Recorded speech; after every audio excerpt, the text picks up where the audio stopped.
kita dapat bersua dalam keadaan sehat walafiat, ya. Berikutnya salawat serta salam kita aturkan pada junjungan Nabi Agung Muhammad Sallallahu Alaihi Wasallam yang syafaatnya kita nantikan di yaumul qiyamah. Amin. Bapak Ibu Guru, hari ini adalah hari pendampingan kedua. Nanti tutor kita Pak Ahmad Supriyotomo ya akan melanjutkan ini untuk materi membahas soal-soal yang telah diujikan, yaitu dari soal 26 sampai dengan soal 50. Ini panjenengan semua sudah saya jadikan presenter ya. Jadi nanti tanpa ada ini ya, ketika ada yang ditanyakan kita luas saja, langsung jenengan bisa menyalakan mic-nya. Nanti bisa langsung dilanjut mungkin bisa dijawab Pak Ahmad Supriyotomo seperti itu ya. Jadi tidak usah ngangkat tangan atau resen ya gitu. Karena peserta kita kurang lebihnya ada 13 untuk PJOK. Di sini baru gabung ada 3. Nah, gini, tidak apa-apa, yang 3 ini kita layani. Kemarin itu di geografi itu hanya 1 Bapak Ibu. Geografi itu pesertanya hanya 1. Jadi memang dari awal hanya 1. Kita tetap konsekuen dengan program kita. Ya, program kita jadi walaupun hanya 1 tetap kita layani. Kemarin di pendampingan juga hanya bertiga, tutor, moderator, dan peserta. Ya, 2 hari ini untuk geografi. Ya, mungkin ini dari saya, Bapak Ibu. Silahkan untuk Pak Ahmad. Ya, saya sapa Pak Ahmad gitu ya. Panggilannya Pak Ahmad atau Pak Tomo gitu? Pak Tomo, Pak. Pak Tomo gitu, Pak Tomo. Pak Tomo ini ternyata itu tinggalnya di Sumber gitu, tinggal di Sumber di SD Sumber. Mungkin dari teman-teman guru SD di sini juga ada mungkin yang sudah kenal dengan beliau ya. Nah, nanti bisa saling mungkin setelah ya sharing ya, teman sharing. Setelah ini pun bisa panjenengan nanti kita tetap berkomunikasi, silaturahmi tetap terjalin gitu ya. Gitu ya. Bapak Ibu, berikutnya waktu saya berikan pada Pak Tomo. Terima kasih. Monggo Pak Tomo. Assalamualaikum warahmatullahi wabarakatuh. Terima kasih Pak Eko selaku moderator. Kali ini perkenalan dulu nama mboten, Pak. Kan pasti yang kemarin belum tahu nama saya. Apa langsung? Halo, Pak Eko?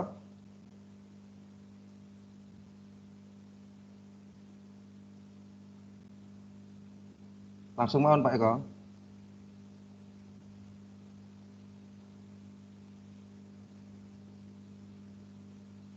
Halo? Halo Pak, halo, nggih monggo langsung mohon betul apa? Nanti langsung soal langsung kalau ada tanya langsung mohon nggih. Berarti mikrofonnya diaktifkan semuanya. Nggih, biar luwes gitu. Langsung nomor kemarin kan sudah nomor 25 nggih. Ya, sekarang nomor 26. Pada saat posisi mendarat dalam lompat jauh, seorang siswa tidak menekuk kakinya dan membengkokkan kakinya atau mengepir. Apakah yang akan terjadi pada siswa tersebut? A. Pasir pada bak lompatan akan berserakan. B. Lompatan siswa akan semakin jauh. C. Lompatan siswa akan semakin pendek. D. Kaki siswa berisiko cedera. E. Kaki siswa mendarat dengan baik. Dari pertanyaan 26, intinya yaitu kalau siswa tidak menekuk kakinya atau tidak mengepir, apa yang akan terjadi? Berarti dari opsi A, pasir pada bak lompatan akan berserakan, itu mungkin bisa terjadi. Yang kedua, lompatan siswa akan semakin jauh. Apakah kalau tidak mengepir kaki siswa jaraknya semakin jauh? Berarti tidak. Berarti yang opsi B tidak mungkin. Yang C, lompatan siswa akan semakin pendek. Tidak mungkin. Yang D, kaki siswa berisiko cedera, itu mungkin. Yang E, kaki siswa mendarat dengan baik. Ini tidak akan mungkin. Berarti dari soal 26, pada saat posisi mendarat dalam lompat jauh, seorang siswa tidak menekuk kakinya atau tidak mengepir. Berarti jawaban yang paling sesuai dari pertanyaan 26 yaitu yang D, kaki siswa berisiko cedera.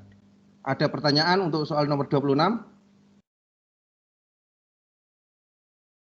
Selanjutnya nomor 27. Gaya yang sering digunakan dalam tolak peluru terdiri dari dua gaya, yaitu A. Orbian dan ortodok, B. Orbian dan backswing, C. Ortodok dan backswing, D.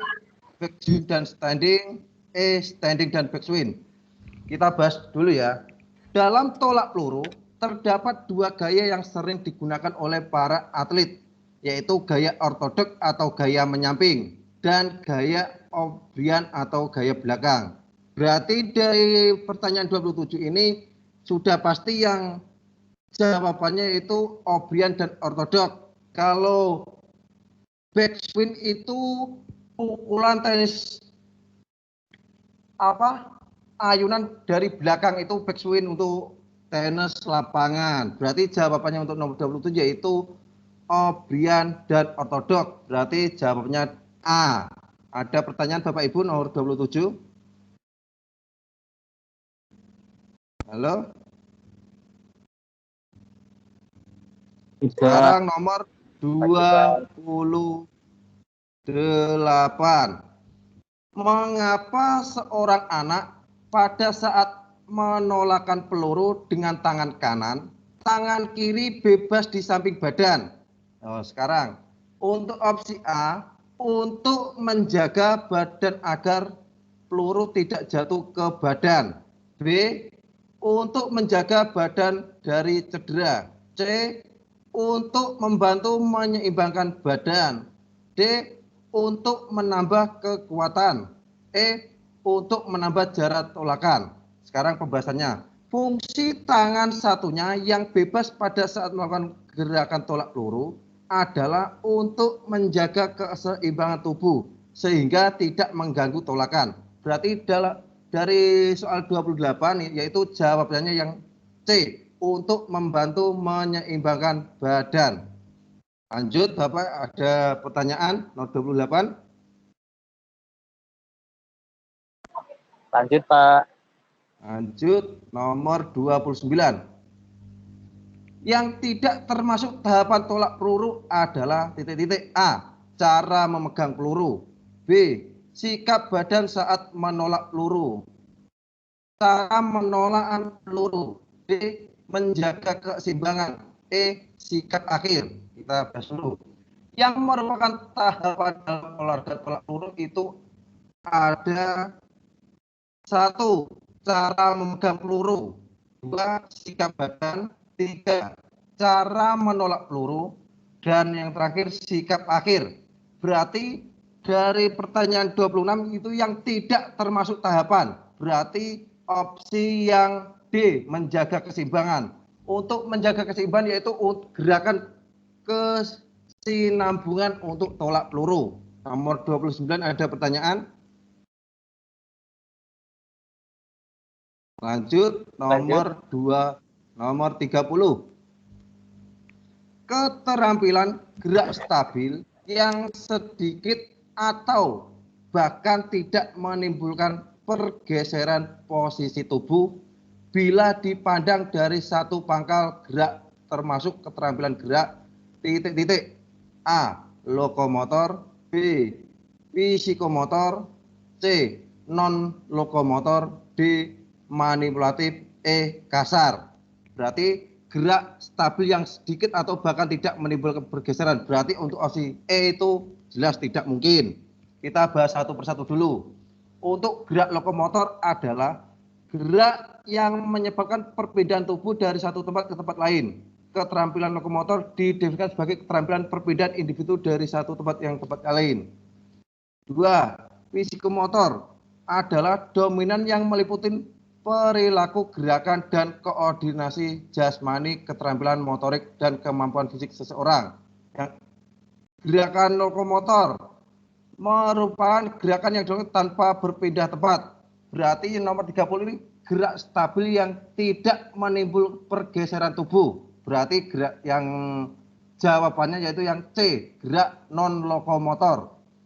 30 ada pertanyaan? Lanjut, Pak. Lanjut, nomor 31. Andi bermain bola bersama-sama dengan temannya dan dia telah menendang bola ke arah gawang. Gerakan menendang bola yang dilakukan Andi termasuk gerakan A, lokomotor, B, non lokomotor, C, manipulasi, D, reaktif, E, pasif. Kata kuncinya itu gerakan menendang bola, nggih. Kata kuncinya menendang. Berarti itu gerakan apa? Kita bahas dulu. Gerakan lokomotor tadi sudah gerakan yang berpindah tempat. Yang C, gerakan non lokomotor yaitu gerakan yang tanpa berpindah tempat. Sekarang gerakan manipulasi adalah salah satu bentuk aktivitas gerak dasar yang dilakukan anggota badannya dengan menggunakan objek. Berarti dengan menggunakan objek, tidak dengan berpindah tempat, ya. Seperti menendang, melempar, mendorong, memukul, memantul, serta mengguling. Berarti dari pertanyaan 31, gerakan menendang, berarti jawabannya yaitu gerakan manipulasi. Untuk nomor 13 itu jawabannya yaitu yang C. Ada pertanyaan? Lanjut. Lanjut. Nomor 32. Pemukul begitu melihat bola passing ke pengumpan. Pak, soal yang di layar belum muncul, Pak. Belum muncul. Yang nomor 32. Ini baru masih 30. Pripun?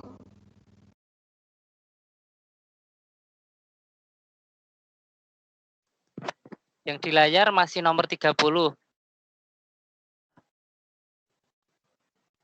Nomor 31 sudah.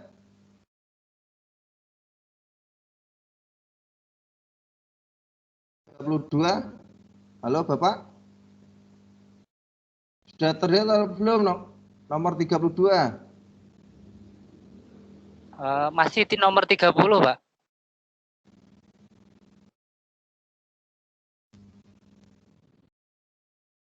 32 belum ada, tapi di sini sudah kok. Sini nomor 32 ini yang tampil di tempat saya. Nah, nomor yang tampil sudah nomor 32 kan sekarang? Iya, enggak 32. Sekarang nomor 32. Pemukul begitu melihat bola passing ke pengumpan, pemukul dengan secepatnya melakukan gerakan dengan langkah yang panjang. Timing meloncat adalah saat sebelum bola diumpan dengan jarak jangkauan satu lengan pemukul dengan bola yang diumpan. Saat pemukul melayang dengan tangan siap memukul. Pengumpan menyajikan bola di depan tangan pemukul. Pemukul melakukan gerakan secepat-cepatnya. Loncatan yang dilakukan smasher adalah vertikal. Gerakan tersebut termasuk gerakan smash titik-titik. Berarti di volley itu ada beberapa gerakan smash, guys. Ada semi, open, quick, 3 meter. Kita bahas satu persatu dulu. Smash semi adalah smash yang dilakukan bola dipassing ke arah pengumpan, maka pemukul mulai bergerak ke depan ke arah pengumpan secara perlahan dan dengan langkah yang tetap. Begitu pengumpan menyajikan bola untuk di smash, maka pemukul dengan secepatnya melompat dan memukul bola dengan posisi bola berada di ketinggian 1 meter di atas tepi net. Dalam smash jenis semi, kecepatan gerak lebih cepat dibandingkan dengan smash jenis open. Berarti kalau semi ini gerakannya lebih cepat, nggih. Kalau open kan yang tinggi itu. Ya, Bapak. Smash open sudah tahu. Smash open yang tinggi umpannya bola yang tinggi ke atas. Yang smash quick. Smash quick ini smash cepat. Kita bahas dulu untuk smash quick, yaitu pemukul begitu melihat bola passing ke pengumpan, pemukul dengan secepatnya melakukan gerakan. Oh, yang kata kuncinya itu gerakan dengan secepatnya itu, oke? Timing meloncat adalah saat sebelum bola diumpan dengan jarak jangkauan satu lengan pemukul dengan bola yang diumpan. Berarti waktu tosser itu umpannya smash itu sudah siap untuk smash quick. Pemukul melakukan gerakan secepat-cepatnya. Berarti pemukul itu sebelum tosser pengumpan pemukul sudah mau gerak. Baik. Sekarang smash drive adalah smash yang biasa dilakukan saat bola jauh dari net. Saat meloncat, smasher berada di dekat bawah bola. Hal ini berbeda dengan loncatan saat melakukan smash normal. Bola yang akan di-smash berada di bawah lapangan, bahu kanan pemukul. Gerak lecutan tangan dari arah depan atas yang diputar berlawanan arah jarum jam dan membentuk lengkungan cekung seperti sendok. Cambukan harus dibantu dengan otot-otot perut dan bahu. Akibatnya jalan bola akan panjang dan putaran bola menjauh net. Bola bergerak dengan cepat dan tajam. Ini gerakan smash drive itu yang cepat. Sekarang smash bola 3 meter adalah smash yang dilakukan di belakang garis serang. Berarti smasher itu berada di belakang garis serang. Biasanya untuk smash 3 meter yang dilakukan posisi 4 dan 5. Posisi 1, 2, 3, 4. Ya, posisi 5 dan 6 biasanya. Untuk pertanyaannya, tadi kan pemukul begitu melihat bola passing ke pengumpan, kata kuncinya itu gerakan yang secepat-cepatnya. Berarti untuk nomor 32 itu smash quick. Ada pertanyaan Bapak? Nomor 32. Lanjut.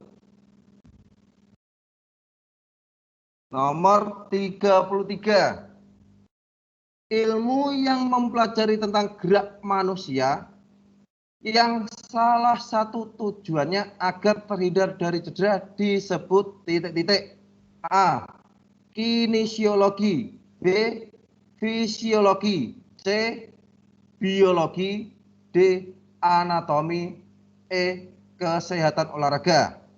Kita bahas satu persatu dulu. Untuk kinesiologi adalah ilmu yang mempelajari tentang gerakan tubuh manusia maupun non-manusia. Ilmu kinesiologi tertuju pada prinsip-prinsip dan mekanisme gerakan fisiologi, biomekanika, dan anatomi. Yang fisiologi atau ilmu faal adalah salah satu cabang dari biologi yang mempelajari berlangsungnya sistem kehidupan. Istilah fisiologi berasal dari kata Yunani, yaitu fisis dan logos. Pak Ahmad, Pak Tomo, ini tampilannya masih nomor 32 terus di panjenengan ini. Atau di tempat saya yang ya? Ini sudah 33 Pak di tempat saya. Nomor 33 Pak. Sudah, berarti di komputer saya. Punya saya nomor 33. Nggih. Monggo dilanjut. Kita ulang lagi ya untuk nomor 33 nggih. Ilmu yang mempelajari tentang gerak manusia yang salah satu tujuannya agar terhindar dari cedera disebut titik-titik. A. Kinesiologi. B. Fisiologi. C. Biologi. D. Anatomi. E. Kesehatan olahraga. Kita bahas satu persatu dulu.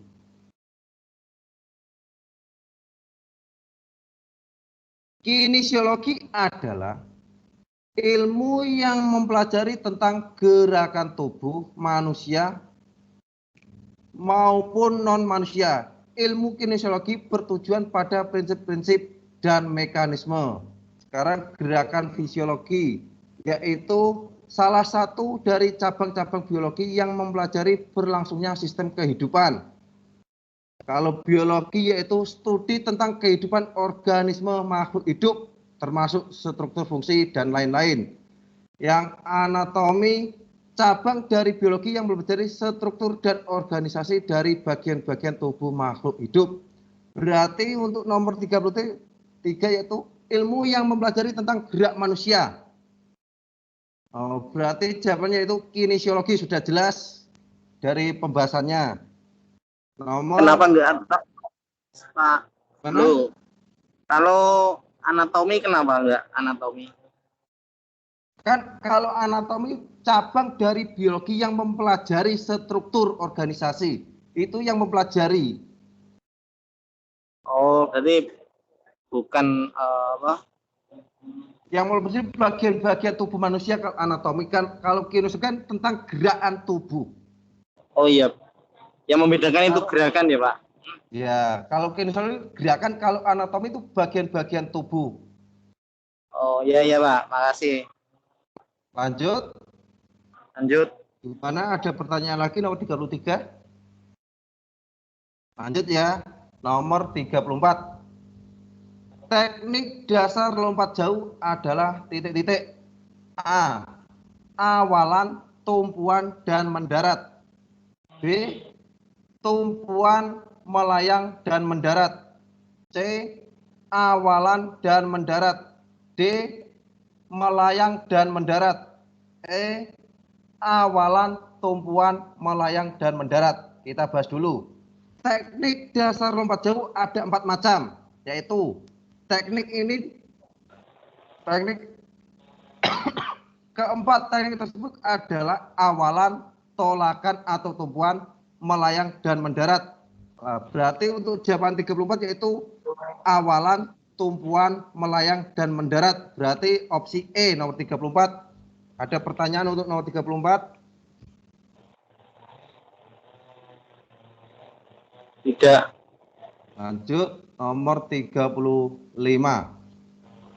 Berikut ini adalah bahaya pada tahapan resiko penyalahgunaan narkoba. Kondisi fisik dan mental terus-menerus menurun. Hidup sudah kehilangan makna. Yang terpenting adalah mendapatkan zat-zat yang dibutuhkan. Pemakaian dalam tahap ini selalu membutuhkan obat atau narkoba tertentu yang menjadi kebiasaannya agar dapat berfungsi. Berarti tahapan resiko ini itu apa? A. Coba-coba. B. Kadang-kadang. C. Ketergantungan. D. Ketagihan. E. Sakau. Kita bahas dulu.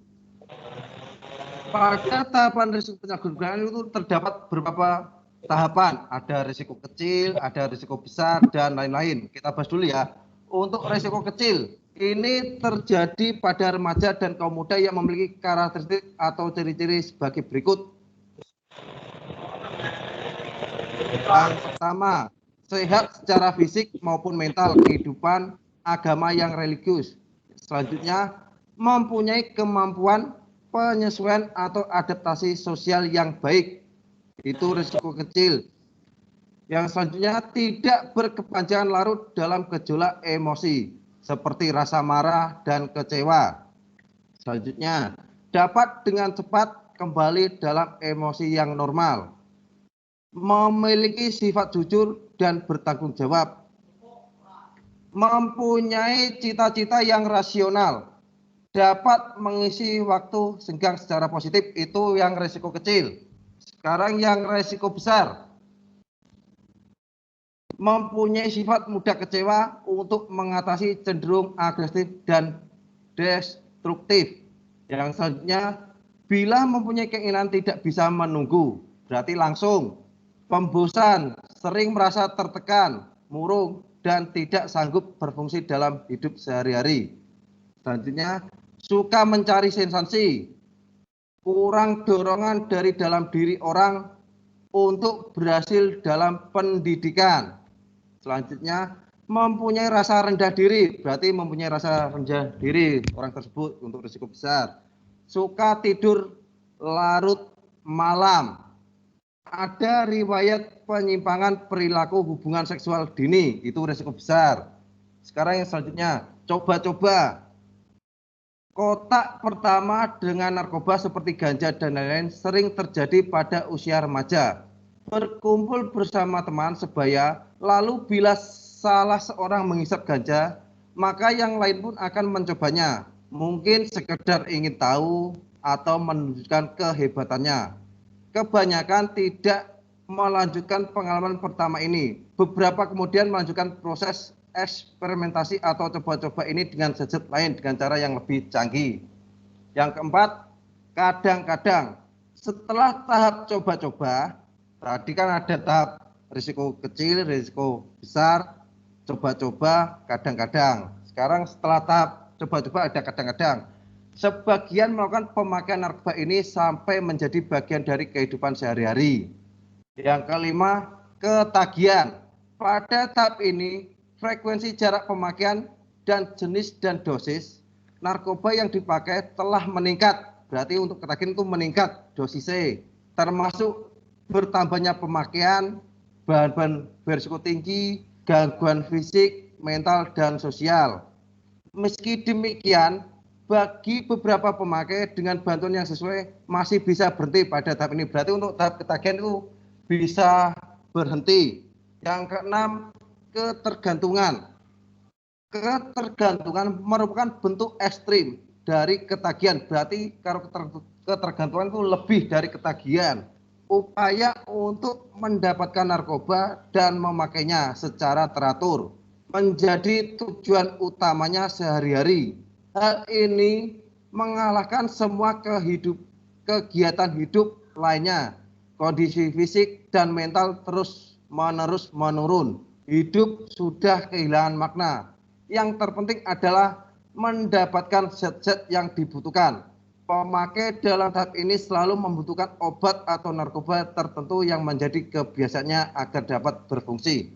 Berarti dari soal 35 yaitu tahapan pemakai tahap ini selalu membutuhkan, berarti yaitu tahapan ketergantungan. Nomor 35, Bapak Ibu ada pertanyaan? Lanjut. Ya, lanjut. Nomor 36, ini ilmu pasti. Berikut ini merupakan organisasi kesehatan dunia PBB adalah titik-titik. A. WHO, B. UNESCO, C. UNICEF, D. IBRD, E. WHO. Kita bahas satu persatu dulu. Untuk WHO adalah salah satu badan PBB yang bertindak sebagai koordinator kesehatan umum internasional yang bermarkas di Swiss. Yang UNESCO yaitu mendukung perdamaian dan keamanan dengan mempromosikan kerjasama antar negara. Berarti UNESCO itu mendukung perdamaian dan keamanan. Yang UNICEF, organisasi internasional di bawah naungan Perserikatan Bangsa-Bangsa bergerak di bidang pemerhatian sekaligus penyaluran bantuan kemanusiaan. Berarti untuk bantuan kemanusiaan yang UNICEF. Yang IBRD yaitu Bank Internasional, berarti kalau bank itu untuk keuangan, IBRD. Kalau WTO itu bukan satu-satunya organisasi internasional yang mengatur perdagangan. Kalau WTO itu perdagangan, itu bank berarti keuangan, UNICEF itu di bidang penyalur bantuan kemanusiaan. Berarti yang ditanyakan kan organisasi kesehatan, berarti jawabannya itu WHO. Ada pertanyaan? Tidak. Sekarang nomor 37. Organisasi di Indonesia yang mengurusi cabang olahraga bola voli adalah titik-titik. Berarti yang mengurusi cabang olahraga bola voli. A. PBSI, B. PASI, C. PBVSI, D. Persani, E. PSSI. Kita bahas satu persatu dulu. Untuk PBSI yaitu singkatan dari Persatuan Bulu Tangkis Seluruh Indonesia. Berarti ini cabang olahraga bulu tangkis. Berarti untuk opsi A tidak. PASI, PASI yaitu Persatuan Atletik Seluruh Indonesia. Berarti yang mengurusi atletik, berarti yang opsi B salah. Yang PBVSI singkatan dari Persatuan Bola Voli Seluruh Indonesia. Berarti yang mengurusi cabang olahraga bola voli yaitu PBVSI. Berarti nomor 37 jawabannya yaitu opsi C. Ada pertanyaan nomor 37? Tidak. Lanjut. 38. Teknik memutar tubuh di mana salah satu kaki dijadikan poros dalam permainan bola basket disebut titik-titik. A. Layup. B. Shooting. C. Dribbling. D. Walking. D. Pivot. Kita bahas satu persatu dulu ya. Untuk layup. Layup yaitu dalam permainan bola basket dilakukan dengan berlari ke salah satu sisi ring basket, kemudian melompat dan memasukkan bola ke dalam ring. Untuk layup. Shooting itu memasukkan bola ke dalam keranjang atau ring basket. Lalu dribbling, gerakan membola dengan cara memantul-mantulkan ke lantai dengan menggunakan satu tangan. Walking, pelanggaran dalam permainan bola basket di mana pemain masih memegang bola padahal sudah berjalan 3 langkah untuk walking. Pivot dalam bola basket adalah gerakan memutar badan yang tumpunya menggunakan salah satu kaki sebagai poros putaran setelah menerima bola atau passing dari rekan satu tim. Berarti untuk soal nomor 38 yaitu pivot, kata kuncinya poros. Ada pertanyaan untuk nomor 38? Tidak. Lanjut. 39. Di bawah ini merupakan tahapan-tahapan dalam gerakan lompat jauh kecuali A. Awalan. B. Sikap badan di udara. C. Berjalan. D. Mendarat. E. Tolakan. Kita bahas. Tahapan lompat jauh itu ada 4, yaitu tahap awalan, tahap tolakan, tahap melayang, dan tahap mendarat. Berarti dari opsi ini yang tidak termasuk keempat yaitu tahap berjalan. Berarti jawabannya yaitu opsi C nomor 39. Ada pertanyaan nomor 39? Tidak. Lanjut. Nomor 40. Berikut ini yang bukan dampak pergaulan bebas adalah titik-titik. A. Hilangnya semangat belajar dan cenderung malas dan menyukai hal-hal yang melanggar norma sosial. Itu jelas dampak pergaulan bebas. Yang B. Suramnya masa depan akibat terjerumus dalam dunia kelam. Itu dampak sudah jelas. C. Dijauhi masyarakat sekitar karena perilaku tidak sesuai dengan nilai atau norma. Jelas. Yang D. Tumbuh menjadi sosok individu dengan kepribadian yang menyimpang. Jelas. Yang E. Berpotensi terserang penyakit jantung. Berarti yang untuk soal nomor 40 jawabannya itu opsi E. Oke. Berpotensi terserang penyakit jantung. Itu tidak dari dampak pergaulan bebas. Selanjutnya nomor 41. Pukulan dalam permainan bulu tangkis yang dilakukan dengan menerbangkan shuttlecock secara mendatar, ketinggiannya menyusur di atas net dan penerbangnya sejajar dengan lantai disebut dengan titik-titik. Berarti kata kuncinya yaitu shuttlecock secara mendatar, ketinggiannya menyusur di atas net. Berarti koknya itu mendatar, G. Itu pukulan apa? A. Pukulan lob. B. Pukulan drive. C. Pukulan smash. D. Pukulan netting. E. Pukulan drop shot. Kita bahas satu persatu dulu. Untuk pukulan lob yaitu pukulan yang tinggi ke belakang, itu pukulan lob. Pukulan drive yaitu pukulan drive itu pukulan yang dilakukan dengan menerbangkan shuttlecock secara mendatar. Berarti untuk 41 yaitu jawabannya yang B, pukulan drive. Ada pertanyaan untuk nomor 41? Untuk smash. Bapak Ibu, kalau smash itu pukulan yang sangat tajam ke bawah.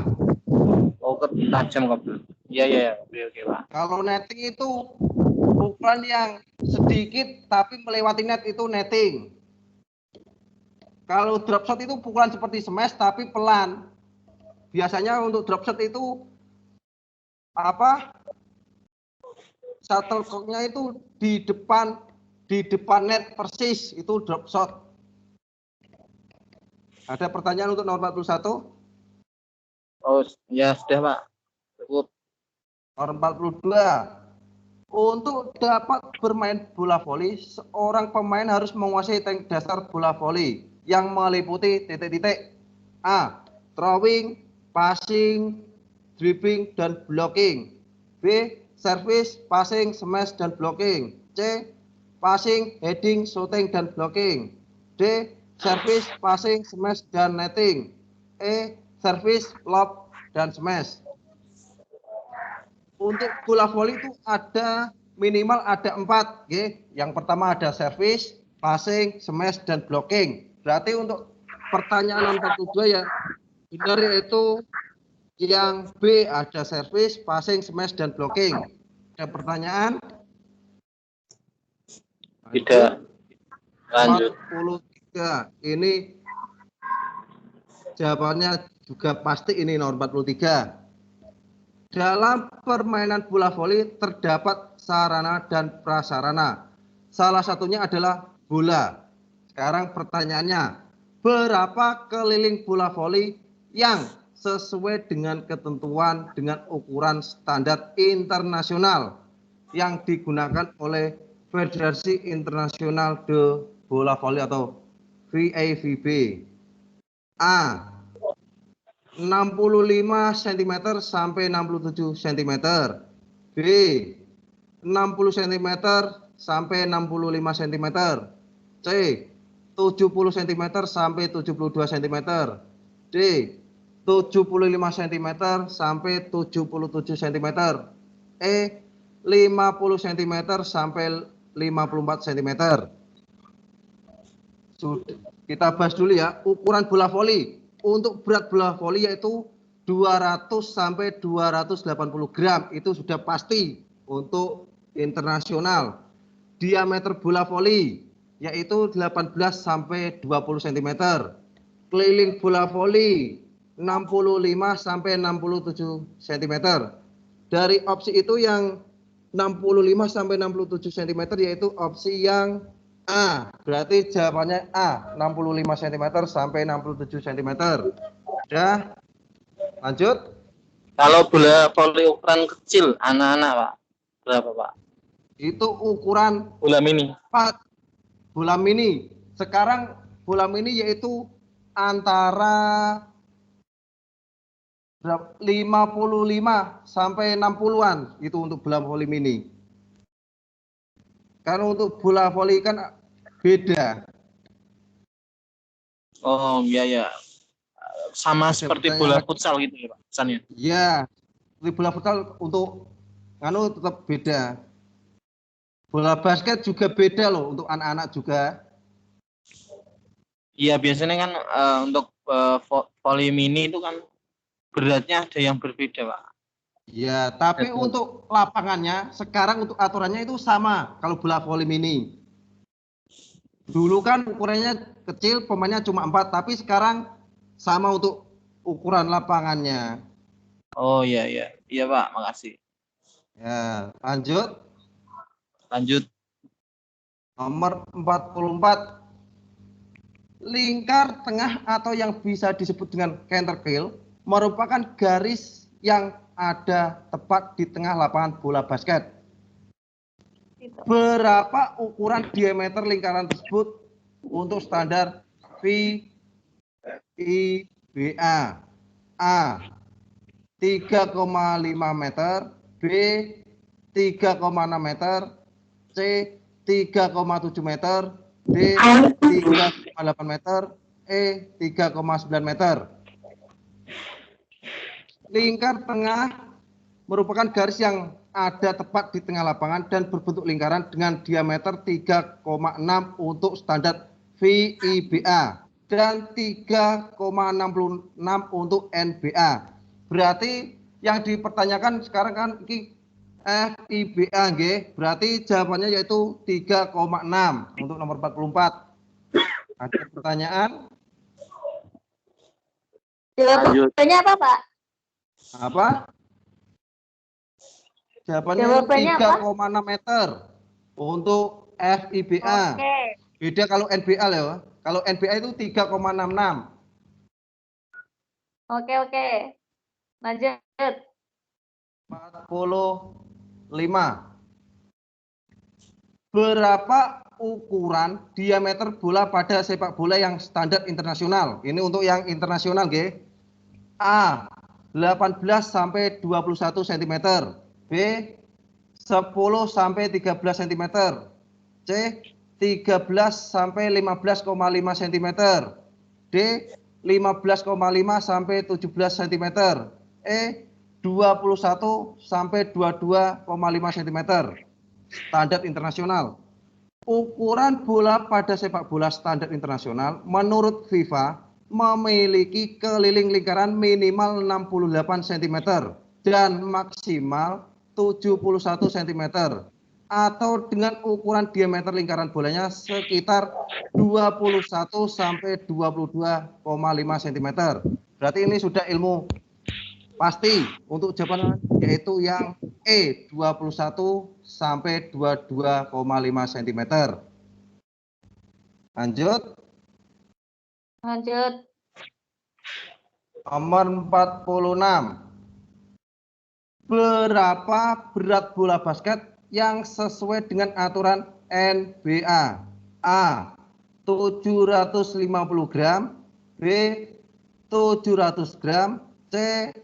650 gram. D. 600 gram. E. 800 gram. Kita bahas dulu.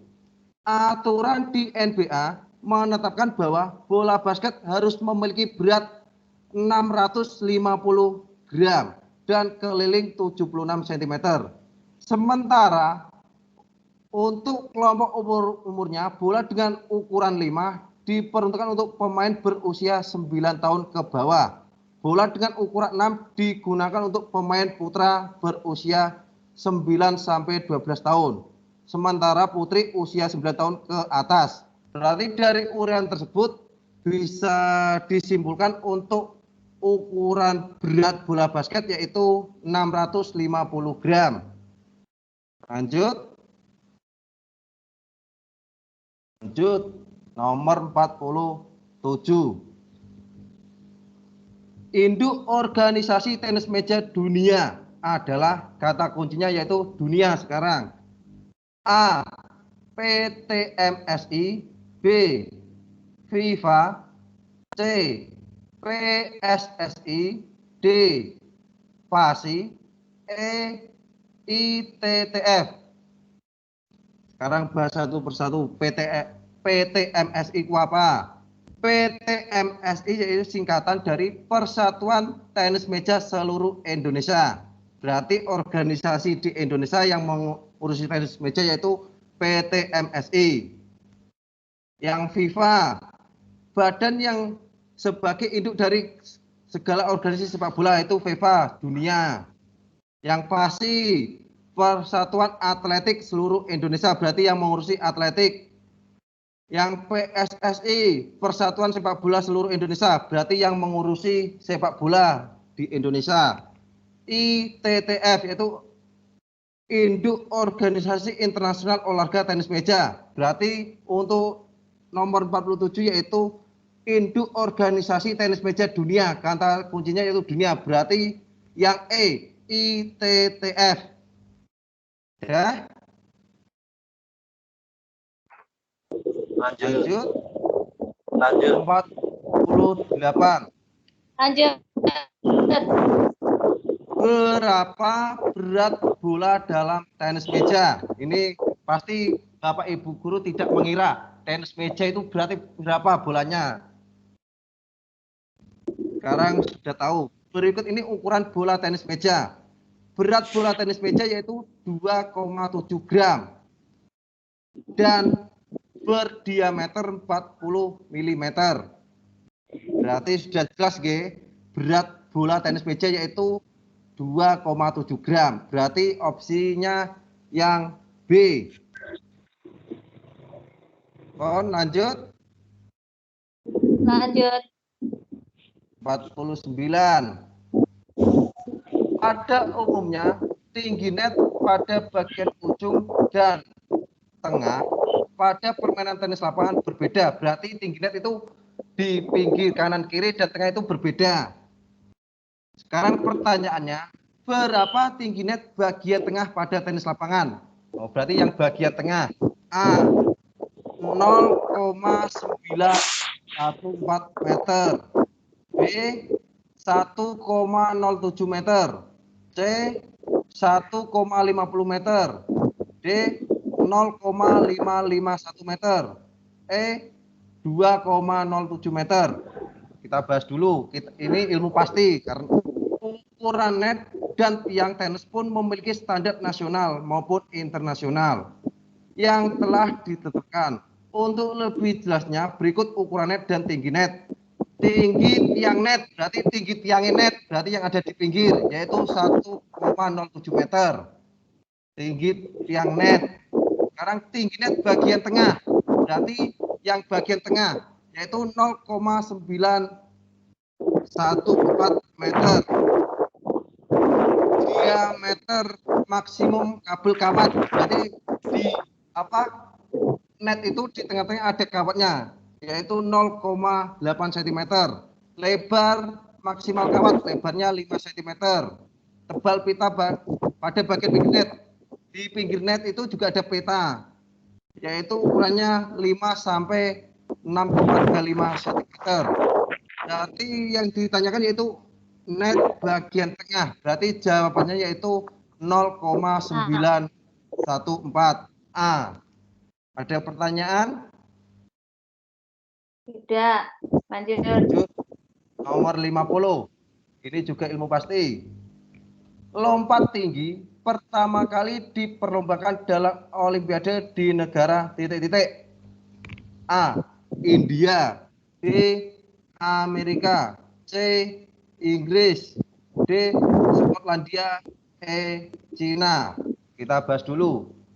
Sejarah lompat tinggi tercatat pertama kali diadakan pada Olimpiade di Skotlandia pada abad ke-19. Pada saat itu tercatat lompatan tertinggi yang dilakukan oleh atlet adalah 1,68 meter. Gaya lompat pada masa itu adalah gaya gunting. Berarti pertanyaannya dalam Olimpiade di negara yang D, Skotlandia. Ada pertanyaan untuk 50? Tidak. Ya. Kita sudah bahas bersama soal antara nomor 26 sampai 50. Pak Eko? Siapa? Siapa? Kan sudah selesai. Ini apakah ada pertanyaan lagi atau gimana? Oke, monggo teman-teman kalau mumpung ini ketemu dengan Pak Tomo, silahkan Mumpung waktunya teman-teman masih 4 menit ya, waktunya Pak Eko. pasti bisa digunakan untuk ini, digunakan untuk bertanya ke ini. Bu Solita itu biasanya tanya mungkin, monggo. Yang kemarin yang apa katanya Kita kurang apa fit, jawabannya benar lebih dari 12 itu ya, Pak?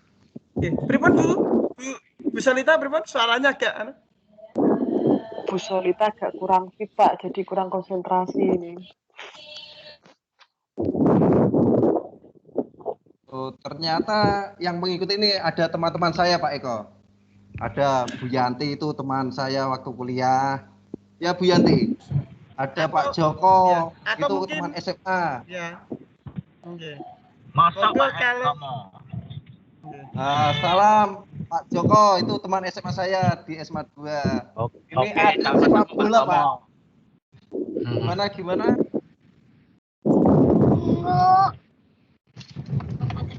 Pak Tomo. Mau bertanya Ada Pak Tomo. Ya. Oke, monggo sinten iki yang mau bertanya? Oh, Bu Yanti, monggo Bu Yanti. Oh, enggak, Pak Tomo. Pak Tomo mau tanya itu yang soal tadi menendang bola itu gerakan yang kalau menendang bola itu kan tidak berpindah tempat ya Pak Tomo. Ya, itu gerakan manipulatif, Bu. Tadi kan sudah saya jelaskan. gerakan lokomotor, Iya. non lokomotor, manipulatif. Intinya itu kalau lokomotor itu berpindah tempat, kalau non lokomotor itu tidak berpindah tempat, kalau manipulatif itu seperti menendang, menyundul itu manipulatif. Ya Pak Joko, kita sharing-sharing ya. Kalau yang non lokomotor, Pak. Mau siap. Apa? Kalau yang non lokomotor, Pak. Non lokomotor itu gerakan seperti mengayunkan tangan seperti ini non lokomotor karena tidak berpindah tempat. Oh, oke. Beda lagi kalau menggunakan seperti menendang, menggunakan benda itu manipulatif. Meskipun kita Pak maaf, meskipun kita nggak melakukan jalan, cuma kita spontan menangkap bola dari lawan itu berarti Itu ikutnya gerakan manipulatif, Bu. Manipulatif karena menggunakan benda. Oh, berarti Pripun? menggunakan benda itu manipulatif ya, Pak? Nggih. Kalau menggunakan benda itu manipulatif. Nggih. Oke, Pak. Terus.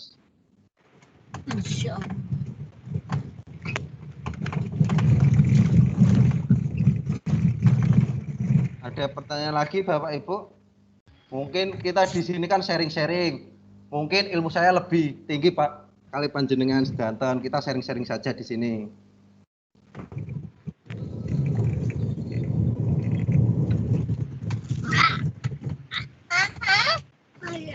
Ayah. Pak Tomo kalau meminta nggak apa-apa, Pak Tomo. Gimana? Malang ya Mbak.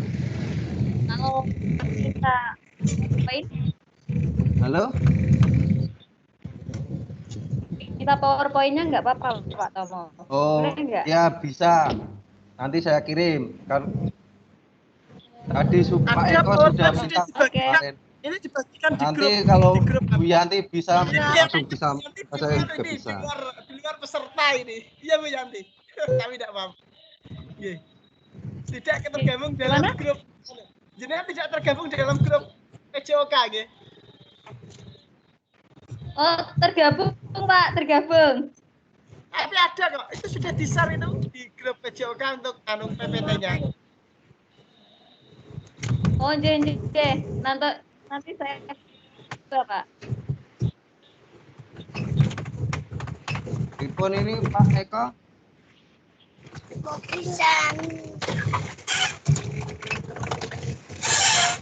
Maaf Mas Eko, nanti kalau misal ada pertanyaan seputar kegiatan yang ada di P3K PJOK ini, boleh itu ya tanya-tanya lewat grup ya? Boleh. Nggih, boleh nggih. Siap. Nggih, boleh tanya. Nggih. Gini nggih. Ada lagi pertanyaan Bapak Ibu? Tidak, Pak. Cukup Mas Eko. Nggih. Oh, nggih, terima kasih. Kita pas ya kebetulan ini pas sudah 2:30. Gini, untuk kegiatan kita pendampingannya untuk PJOK sudah selesai ya. Sudah dibahas. Kita tinggal satu kegiatan lagi yaitu simulasi 2. Nanti untuk teknisnya seperti yang kemarin saya sampaikan ya, nanti akan segera dibagi. Mungkin apakah untuk waktunya tepatnya waktunya gitu. Apakah tetap sama untuk tanggal 7 atau ada perubahan, nanti panjenengan bisa menyimak lewat grup. Nggih Bapak Ibu nggih. Dari kami ya, saya selaku moderator, apabila ada ini ya yang kurang pas di panjenengan, saya mewakili pribadi saya dan panitia, saya mohon maaf ya. Dan doa kami semoga panjenengan apa yang menjadi hajatnya semua ya bisa lolos P3K tahun ini. Amin. Mas Eko. Dalam Ibu. Mas, itu Mas kami juga berharap untuk TO yang kedua semoga jawaban kita sesuai dengan jawaban yang dari sistem Mas, jadi kita nggak kecewa gitu loh Mas, waktu pembahasan kita merasa betul tapi di nilai akhirnya kok cuma dapat nilai dikit gitu. Oh, gitu. Nggih. Nah, Nggih, makasih gitu, Mas Bu. Eko. Nggih. Nggih, terima kasih. Nanti kalau untuk kunci jawaban itu sebenarnya dari Pak Tomo itu kita sudah menginputkan, Bu. Sudah inputkan sama dengan yang diberikan oleh Pak Tomo. Coba nanti mungkin karena kemarin itu sistem terlalu ramai ya, terlalu berat. Mungkin cara pembacaannya beda. Nanti untuk ini nanti kita evaluasi lagi. Terima kasih, Bu. Mudah-mudahan simulasi besok bisa lancar nggih, ngaten nggih. Nggih, terima kasih. Amin. Ada lagi yang ingin diberikan masukan untuk kami? Kami selaku panitia membuka masukan ya, membuka masukan untuk ini agar pelaksanaan ini bisa berjalan baik dan bisa memuaskan panjenengan semuanya. Ada lagi monggo sebelum saya tutup? Kami juga mengucapkan banyak terima kasih Mas karena memfasilitasi kita untuk belajar. Nggih. Sama-sama nggih. Ada lagi mungkin? Kalau tidak ada dari kami selaku panitia itu tadi saya mohon maaf, saya akhiri. Assalamualaikum warahmatullahi wabarakatuh. Waalaikumsalam warahmatullahi wabarakatuh.